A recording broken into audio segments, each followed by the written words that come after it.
Saya Desi Selviani, Anda sedang menyaksikan News Update Warta Kota.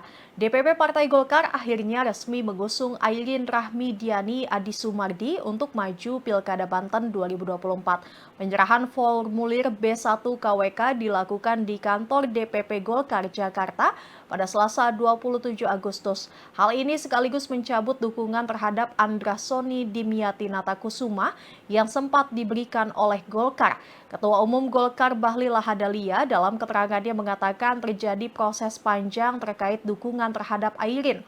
Bahlil menekankan bahwa Airin merupakan anak kandung Golkar, sehingga tak pas jika tak didukung maju untuk berkompetisi. Dikatakan oleh Bahlil bahwa Koalisi Indonesia Maju atau KIM sangat kompak. Menurut Bahlil, Ketua Umum Gerindra sekaligus Presiden terpilih Prabowo Subianto menyerahkan pilihan pada partai-partai terkait dengan Pilkada 2024. Menteri ESDM itu juga menyatakan bahwa Golkar tak pernah memaksa seseorang untuk masuk ke dalam partai berlambang beringin itu. Bahlil menyebut bahwa perbedaan yang ada justru menjadi suatu kekuatan besar. Ia lantas meyakinkan Ade Sumardi untuk tak perlu takut dipaksa menjadi kader Golkar. Sebagaimana diketahui, Ade merupakan kader PDIP Banten. Hal ini seakan merespon pidato dari Ketua Umum PDIP Megawati Soekarnoputri pada Senin kemarin. Dalam pidatonya, Megawati meminta Airin untuk mengenakan baju merah hitam jika akan maju Pilkada Banten. Adapun dalam penyerahan dukungan terhadap Airin ini turut dihadiri oleh Ketua DPD Golkar Banten, Ratu Tatu Kasanah. Sebelumnya, Golkar di bawah kepemimpinan Bahlil sempat menyatakan dukungan ke pasangan Andrasoni Dimyati Natakusuma untuk Pilkada Banten. Dukungan itu diberikan oleh Bahlil pada Senin 26 Agustus lalu.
Bendahara Umum PDIP Oli Dondo Kambe mengatakan partainya akan mengusung Sekretaris Kabinet Pramono Anung untuk maju dalam pemilihan Kepala Daerah atau Pilkada Jakarta 2024. Menurut Oli, keputusan itu disampaikan langsung Ketua Umum PDIP Megawati Soekarnoputri.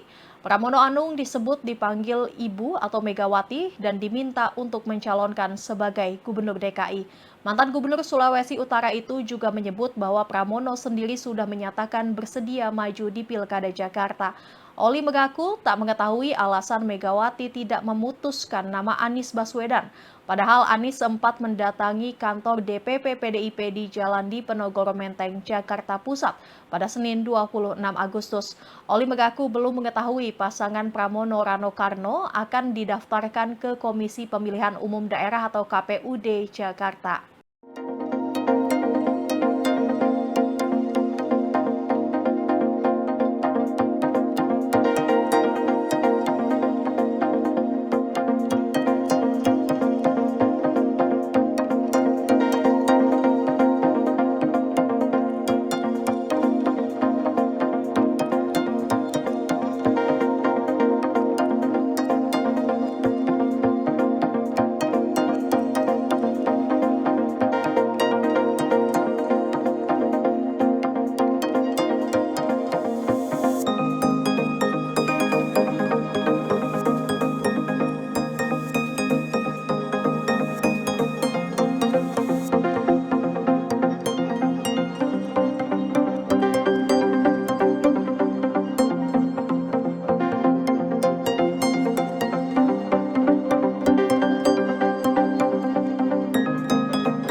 Aksi unjuk rasa yang membawa sejumlah isu terkini termasuk Pilkada 2024 di Kota Semarang pada Senin 26 Agustus berakhir ricuh.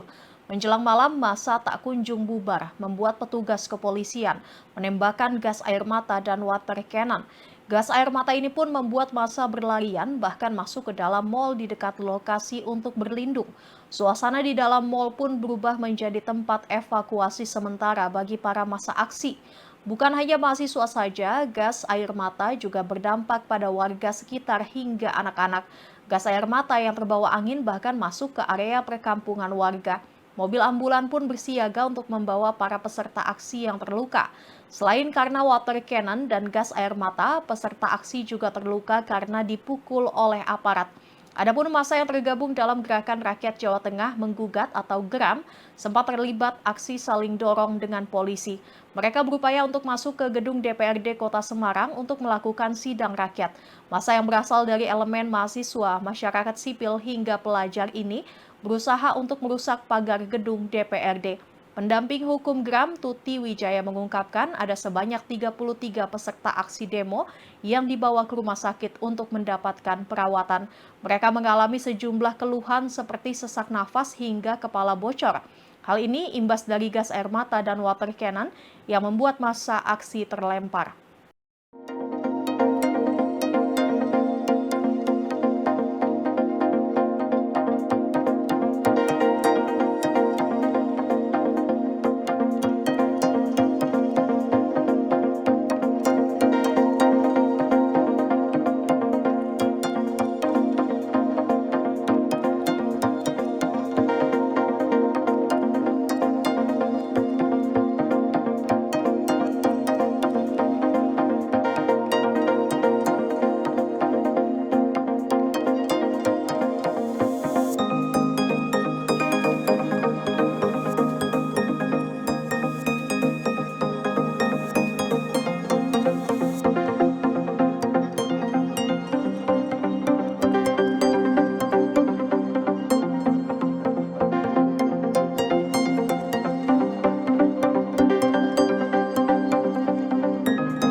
Wakil Presiden ke-10 dan ke-12 RI Yusuf Kala atau JK kembali menekankan pentingnya mempersatukan Organisasi Pembebasan Palestina atau PLO dengan Hamas. Menurut JK, persatuan kedua organisasi tersebut demi terwujudnya kemerdekaan Palestina.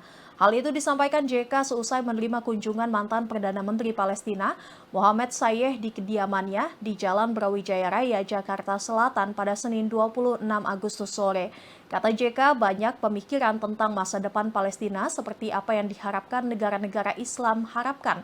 Namun kata JK, yang perlu dipertegas bahwa yang paling urgent adalah mempersatukan antara PLO dan Hamas. JK mengakui mendamaikan dua faksi besar di Palestina tersebut bukan perkara mudah, bahkan terbilang sulit. Namun menurut JK, upaya itu akan terus dilakukan. Sebagai informasi, Organisasi Pembebasan Palestina atau PLO dibentuk pada tahun 1964. Tujuannya untuk membebaskan Palestina dari pendudukan Israel dengan bantuan senjata. PLO secara resmi diakui oleh Liga Arab dan Majelis Umum PBB sebagai satu-satunya perwakilan sah rakyat Palestina. Tentang masa depan Palestina, ya, dan juga apa yang diharapkan, apa negara-negara Islam itu diharapkan melakukan mendukung itu.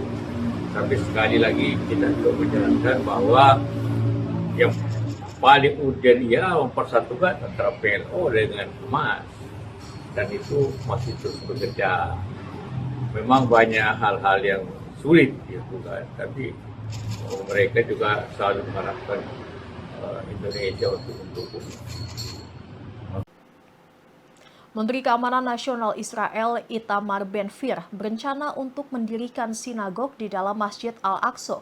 Media Israel pada Senin 26 Agustus menyebut Ben-Gvir membeberkan usulannya itu kepada Radio Angkatan Darat Israel. Ia menyebut kebijakan saat ini memperbolehkan umat Yahudi beribadah di Masjid Al-Aqsa, sehingga mendirikan sinagog di sana adalah hal yang mungkin terjadi. Sebagai tanggapan, kantor Perdana Menteri atau PM Benyamin Netanyahu membantah laporan tersebut. Pihaknya menegaskan tidak akan ada perubahan pada status hukum Al-Aqsa saat ini. Menteri Dalam Negeri mendesak Netanyahu untuk bertindak cepat guna melawan rencana Ben Gvir. Ia memperingatkan bahwa kurangnya pandangan ke depan dapat memicu kekerasan dan membahayakan aliansi strategis Israel melawan Iran. Umat Yahudi menyebut kompleks Masjid Al-Aqsa sebagai gunung bait suci. Sebagian percaya bahwa di sanalah kuil Yahudi kuno pertama dan kedua pernah berdiri. Sementara itu, kantor berita Palestina Wafa melaporkan pemukim Israel telah menyerbu Masjid Al-Aqsa di bawah perlindungan petugas polisi Israel pada Senin. Penyerbuan kompleks tersebut merupakan kejadian biasa, meskipun memasuki bagian manapun dari kompleks itu dilarang bagi orang Yahudi karena sifat sakral situs tersebut. Otoritas Israel juga telah berulang kali melarang warga Palestina memasuki situs tersebut untuk sholat Jumat sejak 7 Oktober yang memaksa banyak orang untuk sholat di jalan-jalan dekat kota tua. Pasukan Israel juga telah menyerang jamaah Palestina di dalam masjid.